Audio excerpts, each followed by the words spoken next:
Business weekend. Oil palm తోటల సాగులో 100% విదేశీ ప్రత్యక్ష పెట్టుబడులను అనుమతిస్తూ కేంద్ర ప్రభుత్వం తీసుకున్న నిర్ణయాన్ని oil palm developers and processors association స్వాగతించింది. అయితే దేశంలో వంట నూనెల లోటును పూడ్చడానికి ఇది ఒక్కటే చాలదని ప్రభుత్వం ఇంకా చర్యలు చేపట్టాలంటున్నాయి పరిశ్రమ వర్గాలు.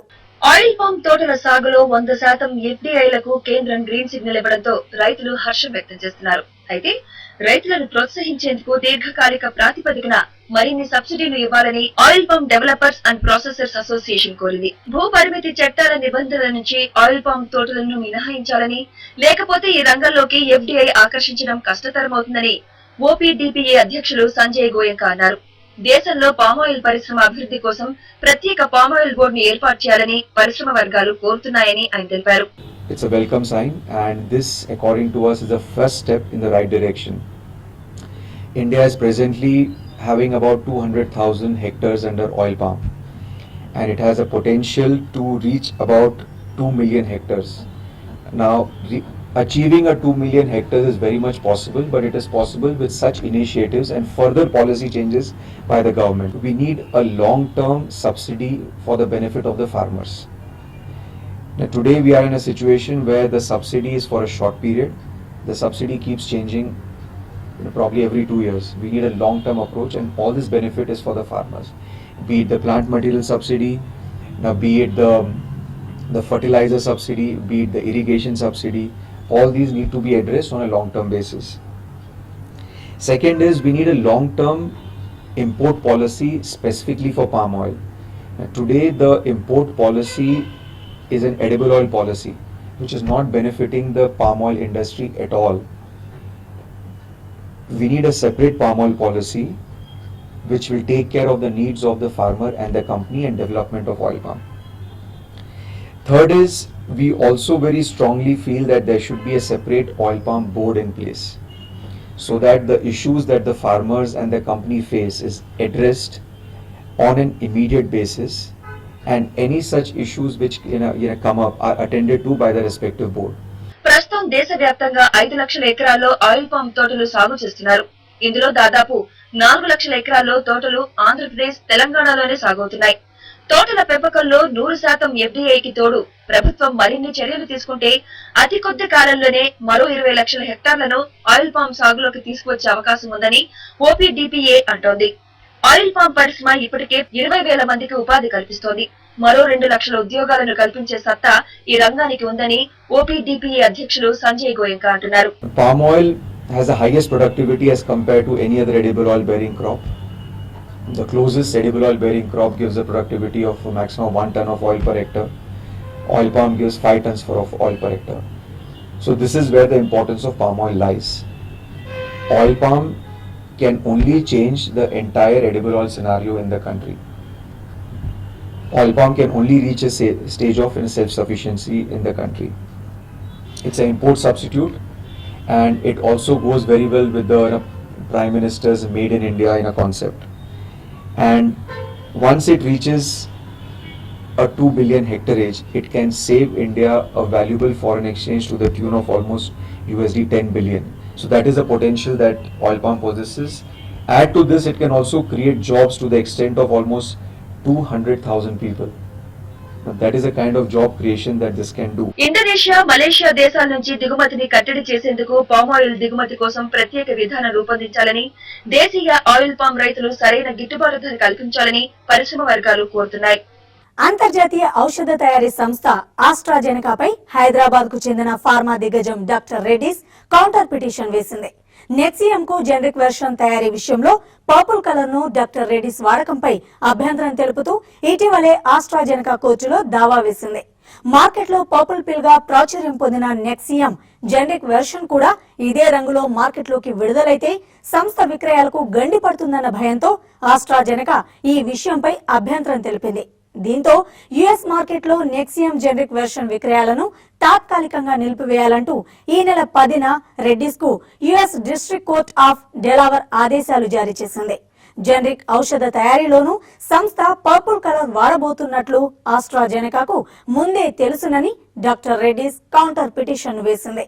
ప్రభుత్వ రంగ bank state bank of India Hyderabad circle golden Jubilee celebrations లో భాగంగా బంజారా హిల్స్ లో తమ గోల్డెన్ జూబ్లీ బ్రాంచ్ ను ప్రారంభించింది. ఈ కార్యక్రమానికి ఎస్బీఐ ఎండీ రజనీష్ కుమార్ ముఖ్య అతిథిగా హాజరయ్యారు. అంతర్జాతీయ ప్రమాణాలతో అన్ని రకాల సదుపాయాలతో జూబ్లీ బ్రాంచ్ కస్టమర్లకు సరికొత్త అనుభూతిని కలిగిస్తుందని ఎస్బీఐ ఎండీ రజనీష్ కుమార్ తెలిపారు. జంట నగరాల్లో తమకిది 207వ బ్రాంచ్ అని, తెలుగు రాష్ట్రాలలో మొత్తం 1448 శాఖలతో పాటుగా దేశవ్యాప్తంగా 55,000 ఏటీఎం సెంటర్లున్నాయని ఆయన తెలిపారు.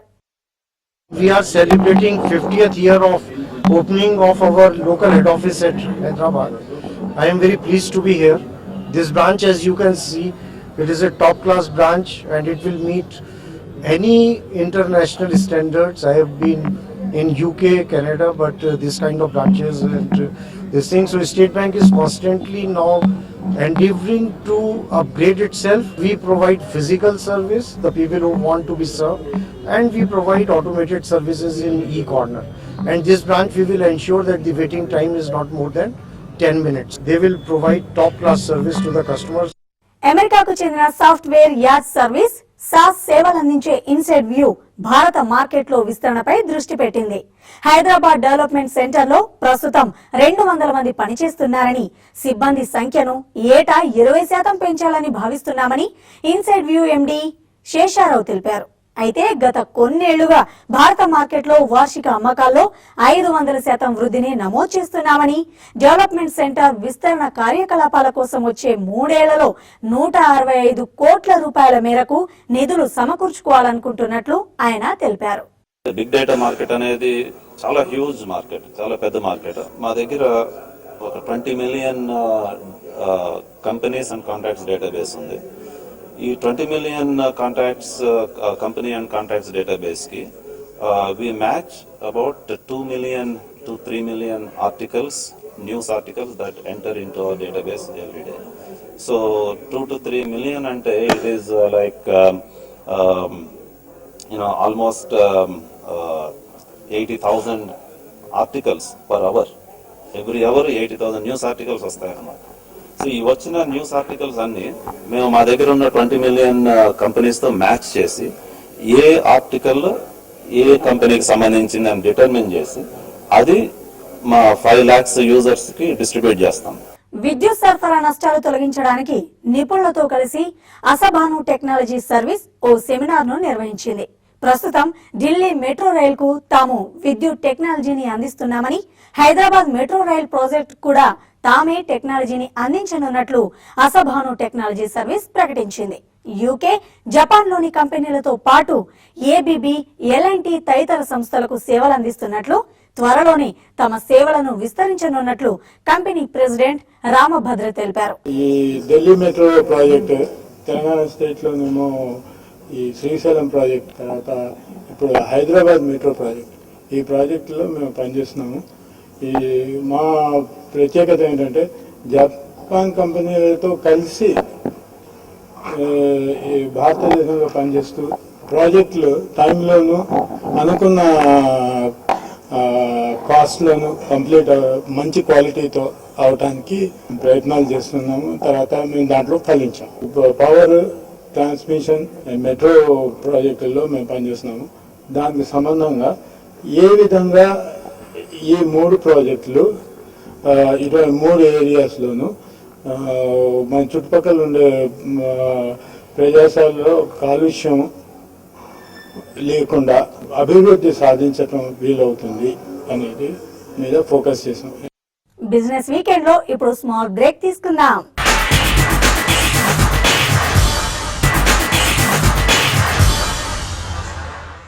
Welcome back to business weekend. దేశీయ మార్కెట్లోకి మరో కొత్త మోడల్ ను విడుదల చేసింది టాటా మోటార్స్ కు చెందిన jaguar land rover. Luxury style, సరికొత్త టెక్నాలజీతో ఈ కొత్త వేరియంట్ ను రూపొందించినట్లు కంపెనీ ప్రకటించింది. భారత్ లో అసెంబుల్ చేసిన ఈ వేరియంట్ 47,10,000 రూపాయల నుంచి 63,20,000 రూపాయల ప్రైస్ రేంజ్ లో లభించనుంది.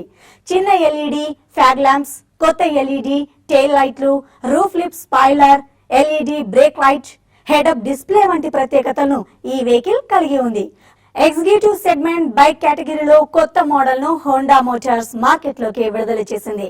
125cc సెగ్మెంట్ లో సిబి షైన్ ఎస్పీ పేరుతో విడుదల చేసిన ఈ బైక్ 59,900 రూపాయల నుంచి 64,400 రూపాయల ధరల శ్రేణిలో మార్కెట్లో లభించనుంది. ఇప్పటి వరకు 43 లక్షల షైన్ బైక్లను విక్రయించామని, ఈ కొత్త మోడల్ ద్వారా ఏడాది కాలంలో మరో 3 లక్షలు విక్రయించాలని లక్ష్యంగా పెట్టుకున్నామని కంపెనీ ప్రకటించింది. ఇక ఈ వారం స్టాక్ మార్కెట్లపై విశ్లేషణ, అలాగే వచ్చే వారం ఏ స్టాక్స్ ను కొనుగోలు చేయాలనే అంశంపై మార్కెట్ అనలిస్ట్ కుటుంబరావు గారి విశ్లేషణను ఇప్పుడు చూద్దాం. 3 వారాల నష్టాల తర్వాత గత వారం మార్కెట్స్ తేరుకోవటం మనం చూసాం అనమాట. Clearly BSc, Sensex and NSC, Nifty కూడా అనమాట డీసెంట్ లాభాలు ఆర్జించగలిగింది. బీఎస్సీ సెన్సెక్స్ దాదాపు 258 పాయింట్లు లాభపడింది. ఎన్ఎస్సీ నిఫ్టీ కూడా దాదాపు 95 పాయింట్లు లాభపడింది. మిడ్ క్యాప్, స్మాల్ క్యాప్ స్టాక్స్లో కూడా కాస్త యాక్టివిటీ హైటెండ్గా ఉండటం కూడా మనం చూసాం. అయితే క్లియర్లీ మార్కెట్ని ప్రభావితం చేసిన అంశాల్లో చూస్తే కనుక ప్రధానంగా యుఎస్ ఫెడ్ స్టేట్మెంట్ ఒకటి అనమాట. డిసెంబర్లో వడ్డీ రేట్లు పెంచిన తర్వాత అంత తొందరగా పెంచకపోవచ్చు 2016లో వడ్డీ రేట్లు అని చెప్పేసి ఇండికేషన్ ఇవ్వటం, గ్లోబల్ మార్కెట్స్లో కొంచెం ఊరటనివ్వటం, ప్లస్ అనమాట గ్లోబల్ మార్కెట్స్ అన్ని ర్యాలీ అవ్వటం కూడా మనం అబ్జర్వ్ చేయొచ్చు. డొమెస్టిక్ క్యూస్ అబ్జర్వ్ చేస్తే కనుక 7th పే కమిషన్ రిపోర్ట్ కూడా రావటం చూసాం అనమాట. ఇది ప్రభుత్వం పైన భారీగా ఫైనాన్సెస్ ఇంపాక్ట్ అయ్యే పాసిబిలిటీ కనిపిస్తోంది. అదేవిధంగా పోస్ట్ బీహార్ పరిణామాలు అనమాట, ఎలక్షన్స్ రిజల్ట్స్ వచ్చిన తర్వాత అనమాట కేంద్ర ప్రభుత్వం రిఫార్మ్ సైడ్ అనమాట లిటరల్లీ T20 లెవెల్లోనమాట స్పీడ్గా ఇవ్వటం చూసాం. ఎఫ్డిఐ లిమిట్స్ పెంచడం కానీ, ఆ తర్వాత ఎక్స్పోర్ట్ ఇన్సెంటివ్స్ ఇవ్వటం కానీ, ఇటు కోల్ ఇండియా డైవెస్ట్మెంట్ క్లియరెన్స్ ఇవ్వటం కానీ, ఇట్లానమాట చాలా విషయాల్లో కేంద్ర ప్రభుత్వం ప్రోయాక్టివ్గా రిఫార్మ్ ఎజెండా చేపట్టడం కొంచెం సానుకూలమైన వాతావరణానికి దోహదం చేసిందని అనుకోవచ్చు.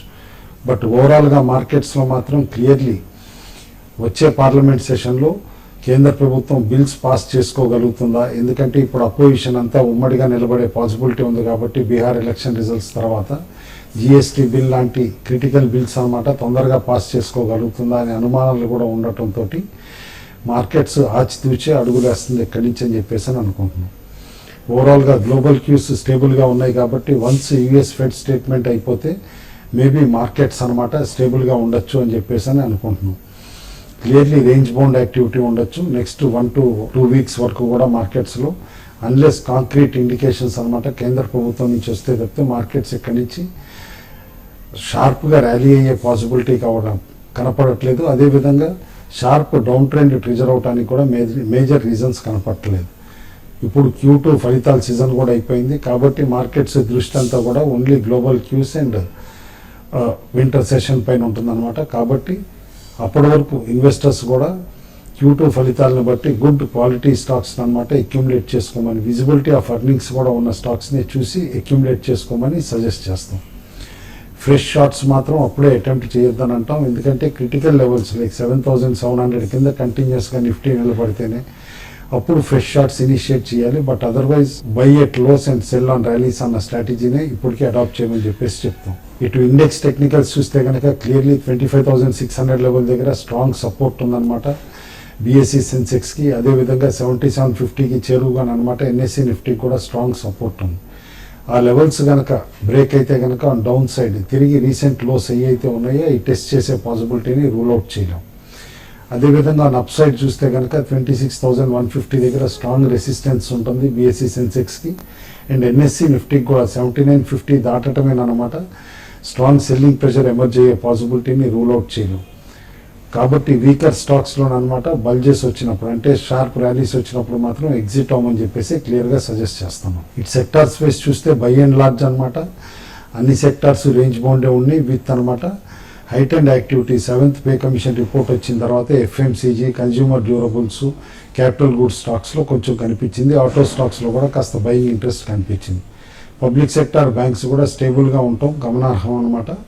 కాబట్టి ఓవరాల్గా సెక్టార్స్ వైజ్ చూస్తే కూడా స్టాక్ స్పెసిఫిక్ యాక్టివిటీకే మొగ్గు చూపమని చెప్పేసి చెప్తాం. అంతేగాని ఒక సెక్టార్లో అన్ని స్టాక్స్ పెరగాలని లేదు కాబట్టి అనమాట ఇన్వెస్టర్స్ కూడా కేర్ఫుల్గా ట్రేడ్ చేయమని చెప్పేసి సజెస్ట్ చేస్తాం. టెక్నికల్స్ని బట్టి బై ఆన్ డిక్లైన్స్ అంటున్నాం. Gas authority India limited, Petronet, Crompton Greaves, Voltas, Tata global, Reliance infra, Hindustan petro, Indiabulls housing finance, Havells India. అదేవిధంగా కొన్ని స్టాక్స్ సెల్ ఆన్ ర్యాలీస్ అంటాను, ఎందుకంటే ఇంకా వీక్ వికెట్ పైన ఉన్నాయి కాబట్టి ఆ కోవలో ఉన్న స్టాక్స్ అనమాట. Sun Pharma, doctor Reddy, Hindalco, GMR infra, Motherson Sumi, Divi labs, Hero MotoCorp, SKS micro, McLeod Russel, Ajanta pharma stocks లో ఇంకా చాలా జాగ్రత్తగానే ఉండమంటున్నాం, ఎందుకంటే యుఎస్ ఎఫ్డిఏ వార్నింగ్స్ తోటి కానీ అక్కడ అయ్యే డెవలప్మెంట్స్ బట్టి ఇండియన్ స్టాక్స్ ఎట్లా రియాక్ట్ అవుతాయి అంటానికి నిదర్శనం అనమాట డాక్టర్ రెడ్డిస్. స్పెసిఫిక్ స్టాక్స్కి వస్తే కనుక 2 స్టాక్స్ రికమెండ్ చేస్తాను. అందులో ఫస్ట్ స్టాక్ అనమాట RPG life sciences limited, Harshvardhan Goenka గ్రూప్కి చెందిన కంపెనీ. ఈ కంపెనీకి అనమాట ఇంటిగ్రేటెడ్ ఫార్మాసిటికల్ కంపెనీ అవడంతో ఆల్ సెగ్మెంట్స్ ఆఫ్ ఫార్మాలో అనమాట ప్రెజెన్స్ ఉంది. అయితే పర్టికులర్లీ నెఫ్రాలజీ సెగ్మెంట్లో గుడ్ బ్రాండ్స్ ఉన్నాయన్నమాట, లైక్ లోమోటిల్, లోమోఫెన్, అప్రోసిన్ ఇలాంటి, సెరినేస్ లాంటి బ్రాండ్స్ అనమాట. అదేవిధంగా ఆంకాలజీ అంటే క్యాన్సర్ సెగ్మెంట్లో అనమాట బయోటెక్నాలజీ ప్రోడక్ట్స్లో కూడా ఈ కంపెనీకి స్ట్రాంగ్ ప్రెజెన్స్ ఉంది. రీసెంట్ రిజల్ట్స్ కూడా చాలా బాగున్నాయి. ప్లస్ అనమాట న్యూస్ డ్రివెన్ యాక్టివిటీ కనిపిస్తుంది ఇందులో, ఎందుకంటే గత వారం 2 వీక్ యావరేజ్ వాల్యూమ్స్ కంటే కూడా హ్యూజ్ స్పర్ట్ వచ్చి 1 డే 20% కూడా సర్క్యూట్లో లాక్అవుట్ అని చూసాం స్టాక్. ఎవ్రీ డిక్లైన్లో స్టాక్ బై చేయమని చెప్పి సజెస్ట్ చేస్తున్నాం. ఇట్ కెన్ ఈజీలీ గివ్ అనమాట 70 to 80% returns in next 1 year. Second stock అనమాట మేము రికమెండ్ చేస్తుంది ఇండియా గ్లైకాల్స్ లిమిటెడ్. వరల్డ్లోనే ఇది first green company of it's kind అని చెప్పేసి అనుకోవచ్చు పెట్రోకెమికల్ సెగ్మెంట్లోనమాట.